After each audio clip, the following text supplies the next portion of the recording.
Hi, good afternoon, everyone. My name is Kaylee Irving, or Kylie Irving, as you'll hear me referred to as today, and I have the privilege and honor of receiving the Scholar of the Year award. And my answer to why HBCUs are still relevant in 2025 is simply because of the outlook it puts on African American students. As Class of 2A decided to pursue higher education, or I would say me personally, I decided I want to go somewhere that I knew that I was going to be looked at and not looked upon. I feel like when minorities or African Americans decide to go to universities or colleges that aren't HBCUs, we tend to be disregarded and overlooked because of our skin color. Whereas when we go to HBCU, we have those same opportunities and resources instilled in us so that we can be successful like our peers. We have the opportunity of being taught like people that look like us, and being in the classroom and being amongst people that look like us, and maybe have come from some of the same things we've been through because of our skin color. HBCUs bring community, they enlighten the culture, they educate on the culture. They educate on the things we have been through, the things that we've endured, and the things that we still have yet to overcome. HBCUs, I feel like they are the epitome of what a Black community looks like. And that's why I feel like they're still relevant in 2025, especially with this new generation going to school. This new generation is big on standing up for what we believe in and what we feel is right. And our best representation is at HBCU, and that is one of my biggest reasons why I feel like they're still relevant in 2025. And yeah, thank you all for having me, and it's a pleasure and honor to receive this award. Go Panthers! Hi everyone, my name is Mariah Wiggins, and I would like to sincerely thank everyone for nominating me for the HBCU Scholar of the Year honoree. I'm truly honored. It means so much to be acknowledged in this way, and I'm incredibly grateful for the opportunity to represent my school, my peers, and my community. As I reflect on this moment, I think about how powerful and necessary HBCUs are in 2025. These institutions are more than just schools. They're places where we're uplifted, challenged, and truly seen. They give students like me the chance to develop our confidence, take on leadership roles, and believe in our potential. HBCUs encourage us to succeed while staying connected to our culture and our identity. They shape leaders who know how to stand tall and give back with a purpose. Being an HBC student has changed my life. It's not just about earning a degree, but being a part of a legacy built on strength, excellence, and pride. I've grown in ways I never imagined, and I'm proud of who I'm becoming. Thank you again for this incredible honor. I'll continue working hard and doing my best to make you proud.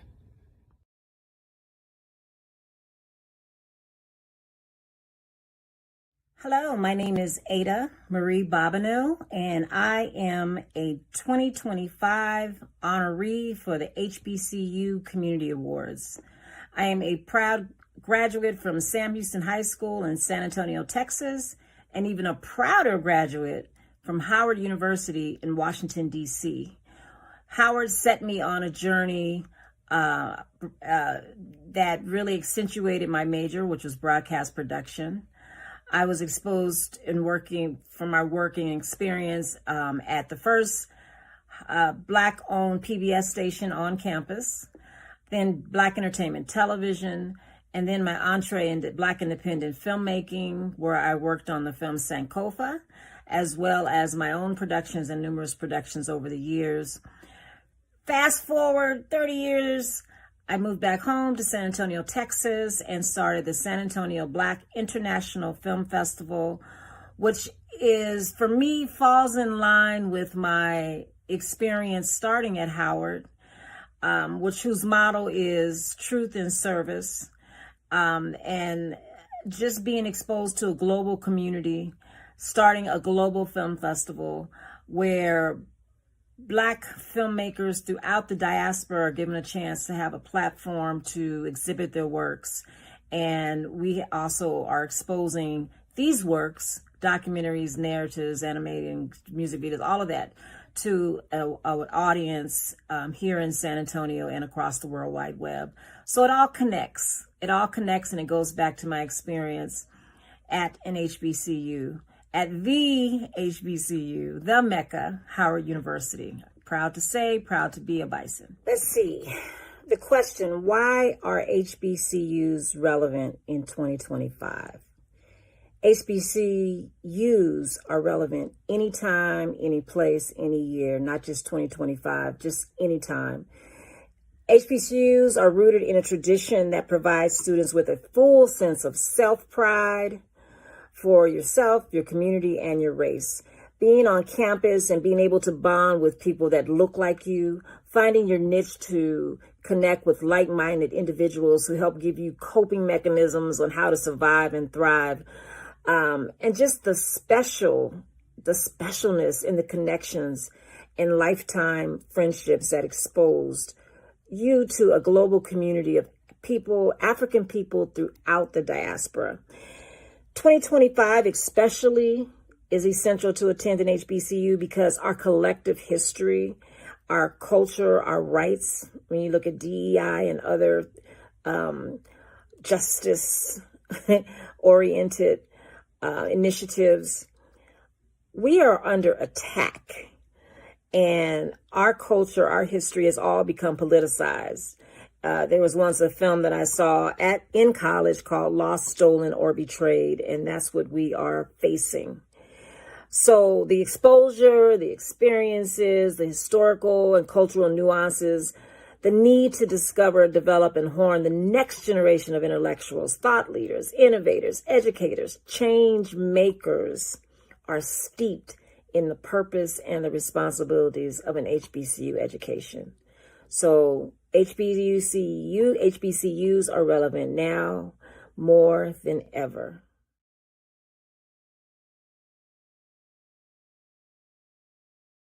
Why, hello. My name is Sydney Knowles, and I bring you greetings as a 2025 HBCU Community Awards Alumnus of the Year honoree. I'll be honest, when I received the email notifying me of this recognition, I was shocked. I think it's very easy for leaders to be so engaged in our commitments to causes and service to our people, and the hope that our sacrifices and time are actually making a difference. And so to now be aware that the efforts I have the humble privilege of leading, or even simply just engaging in as a support of other leaders, is not going unnoticed. That brings me joy, and I'm very humble, and I appreciate this recognition. And so I want to thank the A Better Chance for Youth Futures team for finding me worthy to be aligned as an example of your vision and mission to empower and uplift scholars pursuing higher education at HBCUs, just like I once did as a Black Rose of Dr. Mary McLeod Bethune while attending the great Bethune-Cookman University. It's funny, we will hear from the mouths of our own people the expressions of concern of the limitations an HBCU degree can have as we navigate professional spaces after graduating. And I heard this a little bit in high school, and I even heard it from students on campus who would suddenly find a change at heart and need to change their scenery with the transfer after their freshman year on the grounds that, oh, I'll be better off in the long run with not at an HBCU. And so I'll admit, at first it would offend me, and I would defend my alma mater. I would challenge this idea that HBCUs would not put us on a balanced playing field in the professional space. And so as I got older, or perhaps wiser, I realized I had the privilege of letting my work be my response to this very, very topic. So as I reflect on the relationships, both short and long term, the accountability of mentorships, the student and campus life activities that sharpen this student in just short 4 years, I don't quite see any evidence of Bethune-Cookman University being a limitation to my qualifications in those interview rooms. And I chose to lean into my faith and the marketing skills I learned in the classroom, on the quad, just from social interaction, in student government organization meetings, and every other encounter my Bethune-Cookman network in every branch from it has continued to lead me since leaving that campus. And when you consider the climate of education in our nation right now, as we watch the civil rights of our people slowly but actually kind of quickly regress from decades of policy and advocacy for equal access to education, my stance on the relevance of HBCUs remains the same as it did when I chose to overlook so many other acceptance letters to a variety of schools to pick my HBCU down in Daytona Beach, Florida. And so my wish for HBCUs is that may our HBCUs continue to survive through the evolving institutional challenges that we each uniquely have.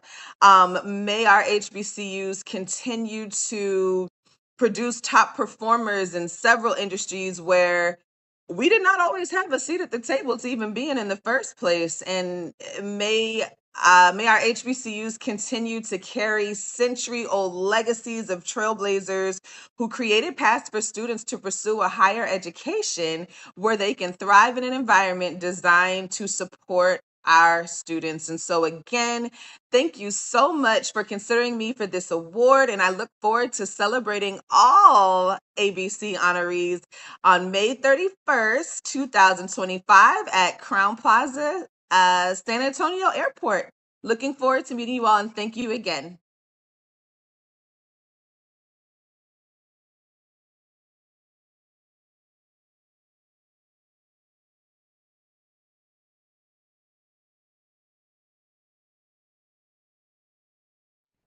Good evening, everyone.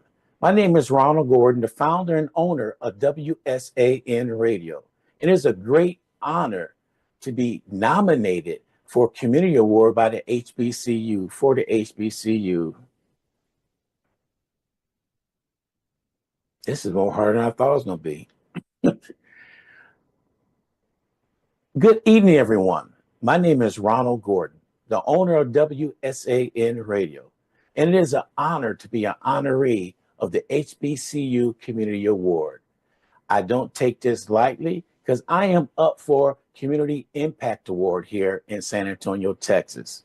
HBCU has done a lot for me. It opened my eyes on things that's going on.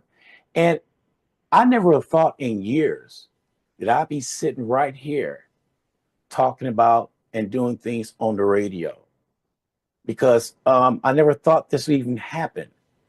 So just a little story. My mom passed away a few years ago, and she was always doing things for the community. No matter what it was, she was out there doing things for the community, helping people out. And so I felt the torch was passed on to me to get the word out and do things for the community, which I'm doing today. And I enjoy helping people and doing things all around. There's one specific thing I like for the HBCU is the send-off. And what they do, the kids get everything you could think of to go to college with, from microwave ovens to refrigerators to all the stuff that they need for the first time stepping out of the house. So it means a lot to me to be part of this community, to be part of HBCU. And I don't take this award lightly. It means a lot to me. Win or lose, I'm always a winner. So bless everybody, and you have yourself a great evening.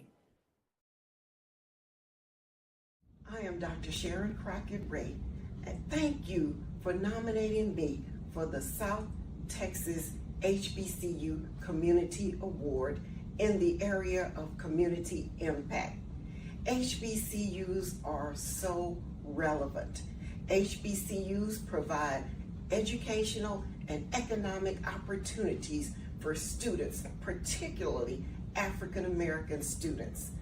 I have had the honor of working at St. Philip's College, which is the largest HBCU in the nation, where we are providing generational impact for students. Again, I am humbled and most appreciative for the HBCU Community Impact Award. Thank you.